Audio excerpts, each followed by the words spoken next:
बिस्मिल्लाहिर्रहमानिर्रहीम। Hello and welcome to the Hunar man show.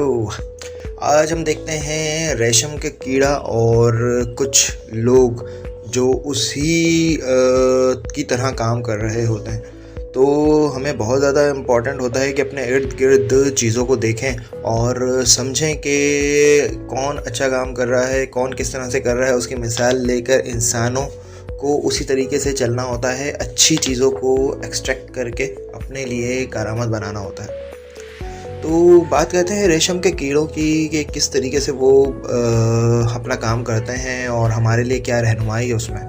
तो अल्लाह ताला ने हर चीज़ को रखा है किसी काम के लिए और इंसानों को उससे अक्ल और समझ पकड़ने के लिए कहा है।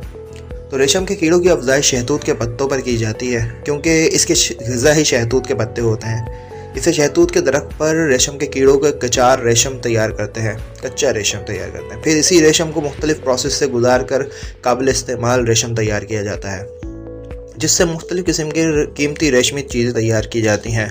रेशम के कीड़े छोटे छोटे पत्तों की शक्ल के होते हैं जिनका रंग हल्का पीला और लंबाई तकरीबन 40 से 45 मिलीमीटर होती है। इनमें नर और मादा अलग अलग होते हैं और जो अंडे 300 अंडे देते हैं तकरीबन।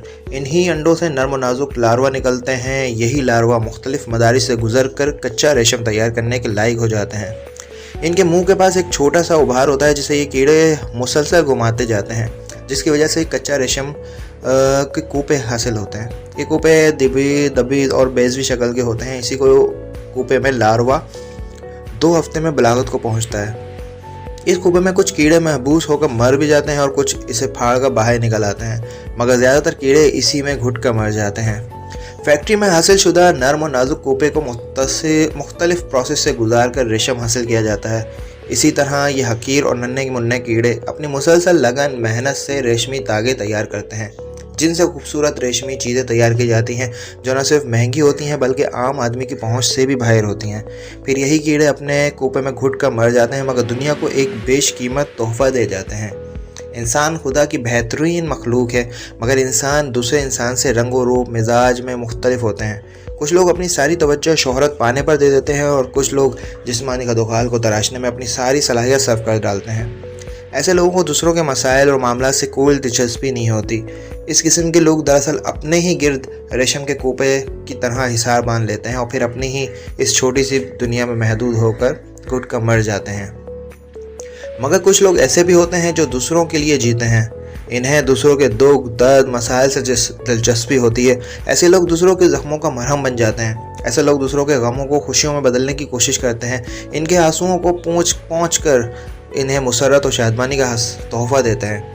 इस किस्म के लोग अपने ज़ात से बेपरवाह हो जाते हैं और अपना सारा रंज और अलम भुला कर दूसरों के लिए मर मिटते हैं। दरअसल यही लोग जाले हैं और अपनी जानी माली कुर्बानी देकर दूसरों को कामयाब और बामुराद बना देते हैं। बल्कि इस रेशम के कीड़े की तरह जो खुद तो अपने ही बनाए हुए कोपे में महबूस होकर मर जाता है, मगर दूसरों के लिए बेशकीमत रेशम मुहैया कर देता है। दरअसल यही वो लोग हैं जो किसी कौम के सहील होते हैं और यही वो लोग हैं जो कामयाबी के आसमान पर आफताब और महताब बनकर चमकते हैं। यही वो लोग हैं जिन्हें इंसान की शक्ल में देवता होते हैं और यही वो लोग हैं जो मरने के बाद भी याद रखे जाने के काबिल होते हैं। तो हमें भी कोशिश करनी चाहिए कि कुछ अल्लाह ताला की दूसरी मखलूक़ात हैं उनसे कुछ सबक हासिल करें, उन्हें देखें, उन्हें समझें और अपने लिए अच्छे काम करने के लिए या दूसरों के लिए अच्छे काम करने के लिए एक मिसाल कायम कर दें। तो उम्मीद करते हैं कि हम भी इसी तरीके से दूसरों के लिए अच्छे काम करेंगे और आप लोग भी कुछ सीखेंगे। इंशाअल्लाह मिलते हैं किसी और दूसरे प्रोग्राम में। अब तक के लिए अल्लाह हाफ़िज़।